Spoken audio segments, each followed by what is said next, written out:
कि अगर मैं शादी करके अपने घर जाऊं तो अपनी फैमिली का आगे जाके मैं उनका मतलब कि हेल्प कर सकूं, बस यही शादी सवाल करके है। घर जाओ हाँ जी, तो मैं अपनी फैमिली का ध्यान रख सकूं, उनके घर जाकर अपनी मम्मी पापा, मेरे 2 भाई हैं, उनका मैं ख्याल रख सकूं आगे जाकर भी।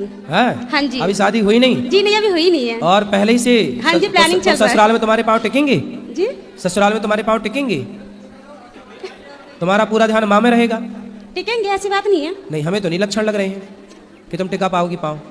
अब तुम अभी कह रही हो माँ बाप ना छूटे, माँ बाप का तुम्हारा भैया है? हाँ जी, 2 वो रखेगा ना तुम्हारी माँ का ध्यान। वो तुम अपनी रखेंगे। सास का ध्यान रखना, वो तुम मैं अपने रख- ससुर का ध्यान हाँ रखना, जी, पति का हाँ जी। रखना। हाँ, हाँ। वहां जाके भी माँ की तरफ आई तो घर तुम्हारा बिगड़ जाएगा। जी जी बिल्कुल, लेकिन फिर भी रखना पड़ता है ना, क्योंकि दोनों फैमिली, दोनों लोग तो मेरे ही अपने होंगे ना।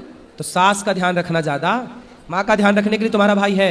जी है, मानती हूँ। आगे जाके क्या होता है ना कि लड़के बिगड़ जाते हैं, उनकी बहुएं आ जाती हैं तो बिगड़ ऐसे ही जाते तुम्हारा हैं। जिससे ब्याह होगा वो भी तो एक लड़का होगा, उसकी माँ भी तो कहेगी मेरा लड़का बहू बिगड़ गई। ऐसे ही है, तुम सारी बेटियां यदि माँ का ध्यान रखने लग गई, यदि तुम सारी बेटियां सास का ध्यान रखने लग जाओगी ना, तो अपने आप भारत में बिल्कुल स्वर्ग हो जाएगा हर घर।